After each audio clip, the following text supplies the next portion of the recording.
think it'll blow up. I wonder how hot it'll get. I wonder how blue it'll get. I wonder how blue it'll get, Bear. How blue do you think it'll get, Bear? Hey, you are a good... Do you think it'll get blue like your eye? Hey? Do you think it'll get blue like your eye? Oh, yes.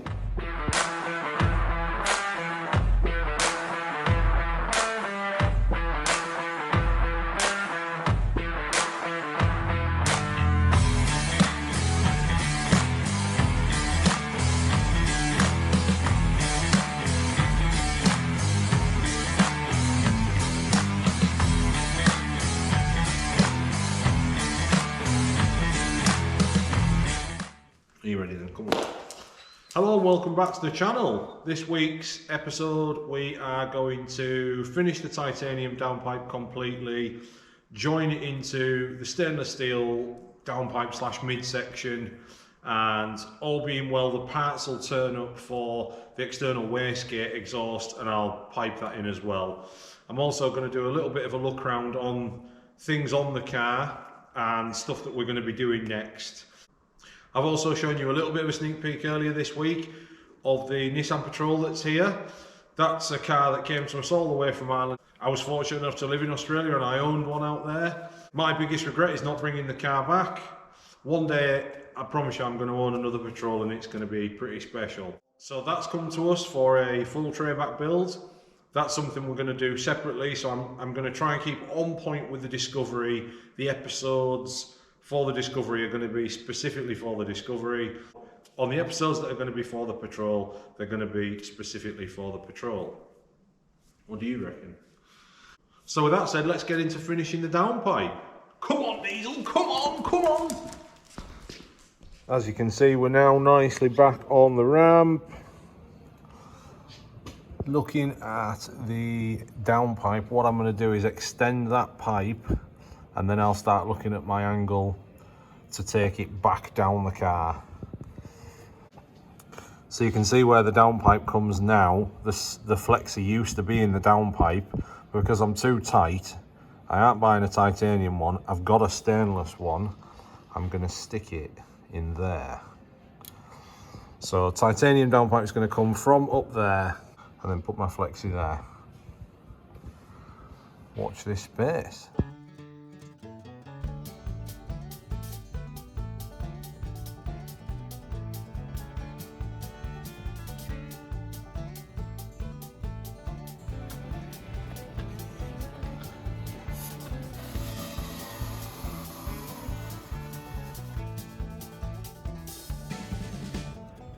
So I've now removed the V-band from the bottom of the stainless pipe. I can't put my V-band any lower down really because my prop shaft is going to be coming through there to the front diff. So the actual path of where it is on full droop now, so it's going to go up.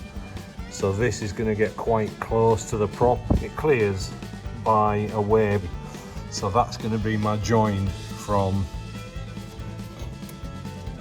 the titanium downpipe to the stainless. Right, better get cracking and get that next piece in. We're going to do it, Bear Dog. Hey, what do you think? Hey.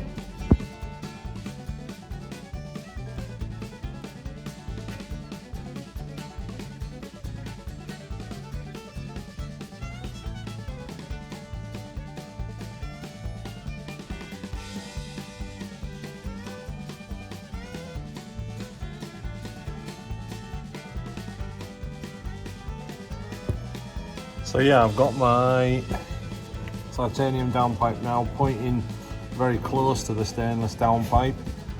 What I'm going to do now is measure the angle difference between this pipe going up and the titanium pipe coming down, and then I'll make my last pie cut to go in between the two.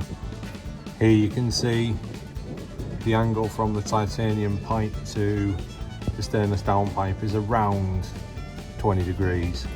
So if I do two 10-degree cuts, that should bring it back to straight, and then stick that pie cut piece on the end and join it into the downpipe. Let's get on, Bear.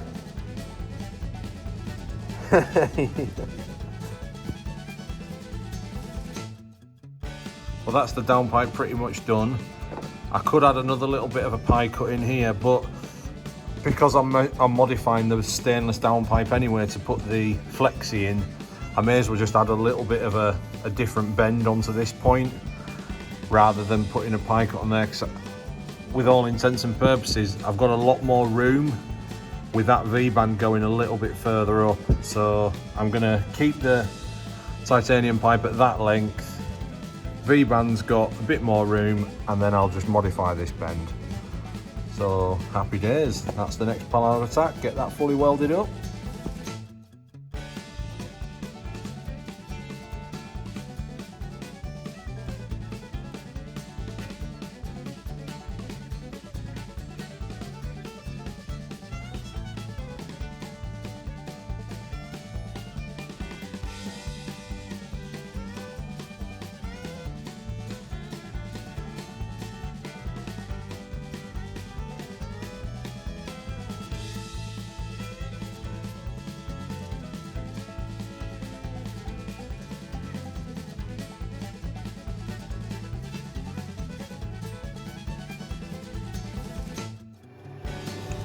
And there we have one downpipe welded up.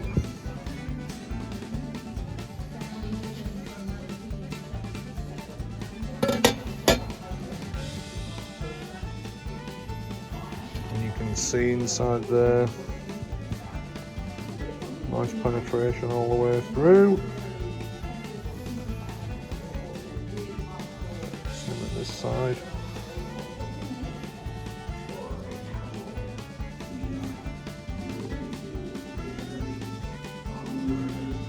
All the weld nicely come through there. Lovely job. Video. Do you want to be in? You like being in the video, don't you? Hey, you're a good girl. Right, that is the downpipe back on. Plan of attack now, because the majority of the weld's done. The only weld I haven't done is the V-bands on the end. I'll now just double check my fitment at the bottom and make sure nothing's moved. Let's check that, get on with the next bit. Downpipe fully finished. Yeah, so happy with that now. Slight bit of alteration to this bend. Take this bend out basically, and just add a little bit more of a bend in there. As said before, I'm not too worried because I'm removing this section to put a flexi in there.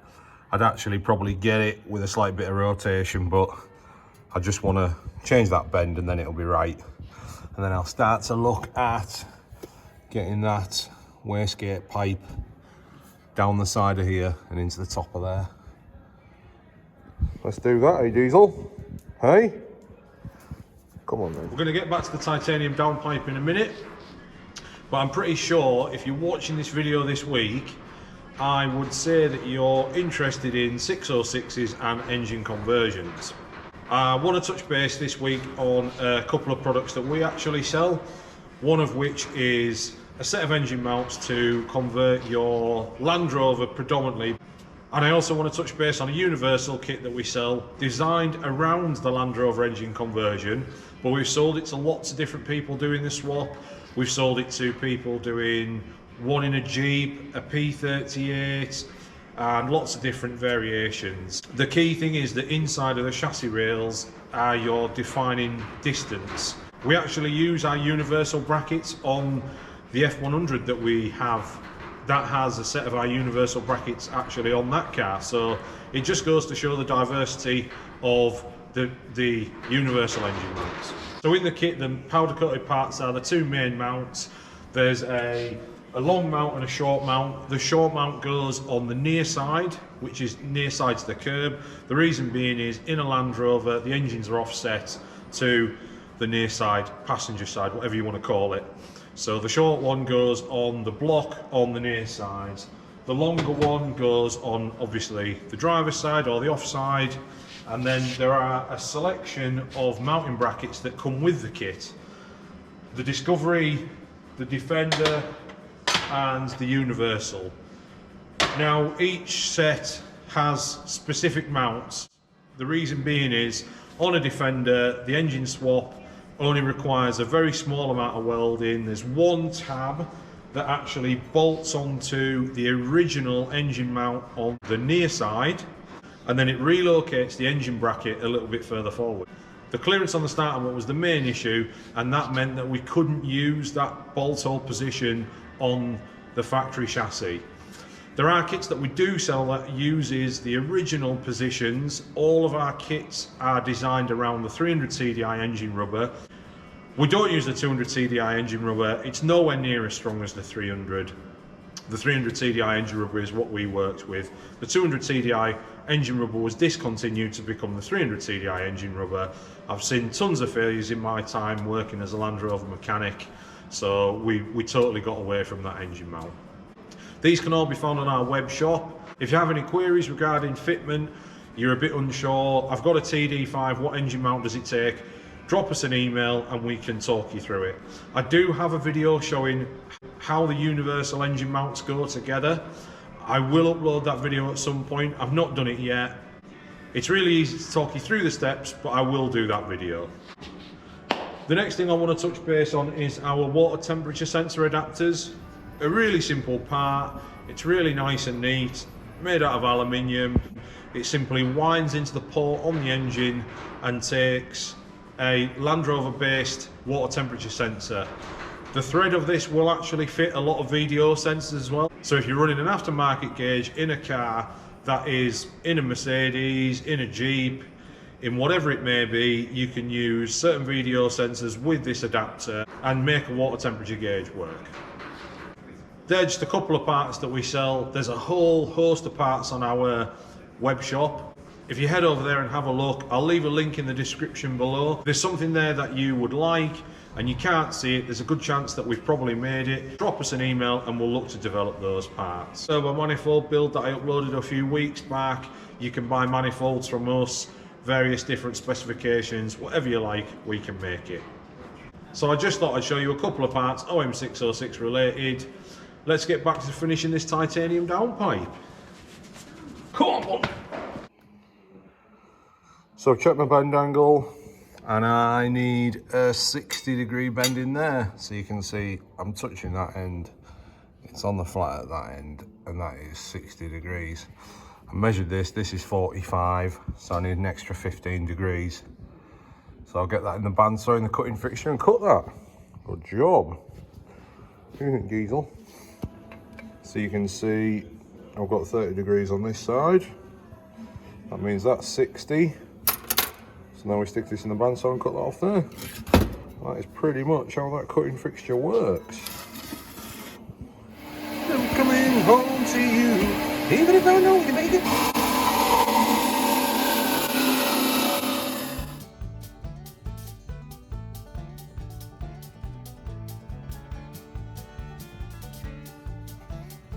So now I've cut my 60 degree, you can see lines up, lines up. Next plan of attack, I've got to keep the V-band up there. So what I'll do, I'll add a little bit of a straight to the top of this tube to keep my V-band here, because if I move the V-band down, it's going to start to get too close to the chassis. So that's where I want to keep my V-band. But looking at the length of tube coming out of there, I'd have a small piece in there, which will look a bit crap. So my plan of attack, I'm going to use the shorter side of the bend so I can put a nice bit of length in between that gap. And what I don't want is, I don't want a small piece in there when I can just have one joint up to there. So I'll take that length of tube out and put one piece in there up to that joint, one piece of tube in there up to the V-band, and then weld the V-band to the titanium flange. That's what I'll do now. I'll get that tacked in place because I've got some wiggle room on the V-band at the top. I need to eliminate that so I can get it nicely in place and then get this nicely in place. That is the plan.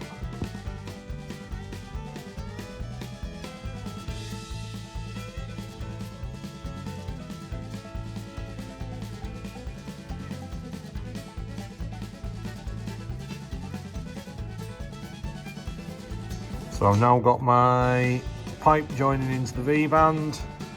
See, I'm not far off there, and I've got a little bit of wiggle room in that, which is perfect. So now I'll take a measurement from there and cut the next pipe.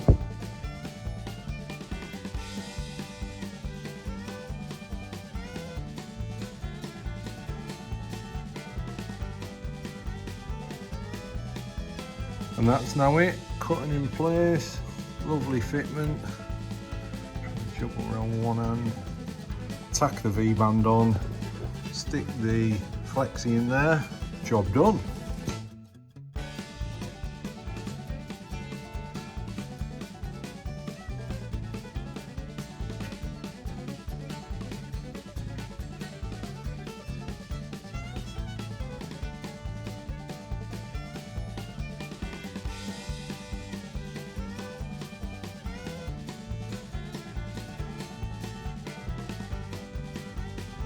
Under, fetch that glove. Give me that here, please. Right. And that is the downpipe now together. The next thing is tack this flexi in place. Take it over to the bench. Fully finished, plenty of clearance for the prop. Prop goes through there. Lovely job.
And that's the downpipe now all finished. Ready just to bolt together. Next plan of attack, let's get it on. Lovely.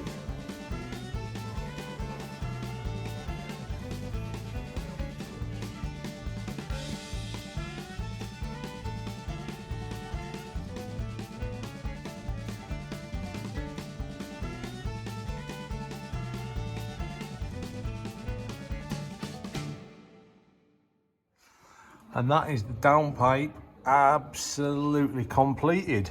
So, see, I've got a nice bit of clearance there. Good fingers width, sort of 15-20 mil. Stainless flexes now on. You see these super flex. There's tons of movement in them. Allows a nice bit of vibration to be taken out. So, and flex when the engine's revving hard. The next thing to do is wastegate pipe, bring it along the side of this exhaust and then into there. I've got a bellow for an expansion joint which I'll put in here somewhere, and you can see. What are you doing? I've test fitted an old prop here, he says. So if you look at how much clearance I've got, and that's the line through to the diff, I've got tons of room. So that's full droop.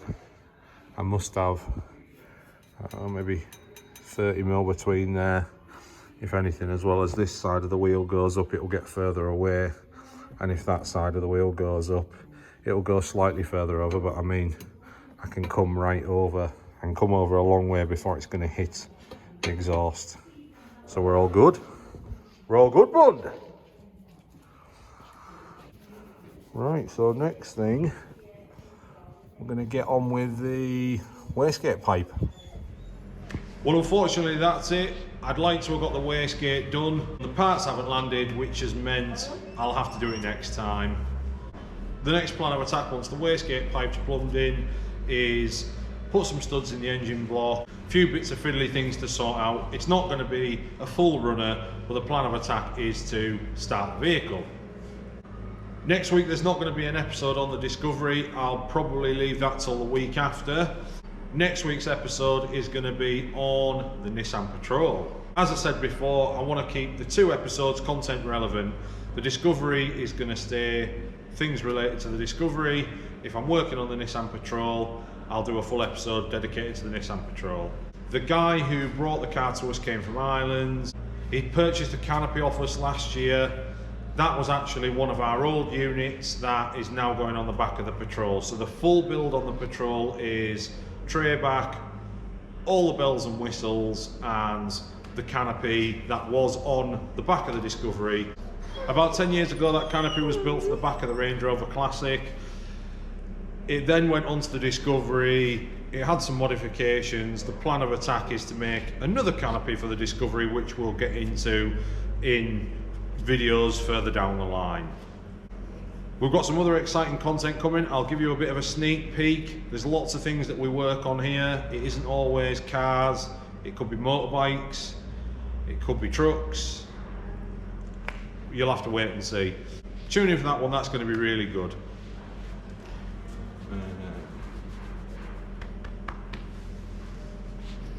I hope you enjoyed this video. If you did, you know what to do. Press like and subscribe. Our subscribers are growing all the time, which we are really grateful for. Hit the like button, it helps with all the YouTube, whatever it is. And we really appreciate all the feedback that we're getting, which is always really positive. So thanks for that, which is why we keep doing it. Wonder enjoys being on the video, don't you, big boy? Hey, he loves it. So right, we're going to call this one a wrap, and we'll see you next time. What do you think?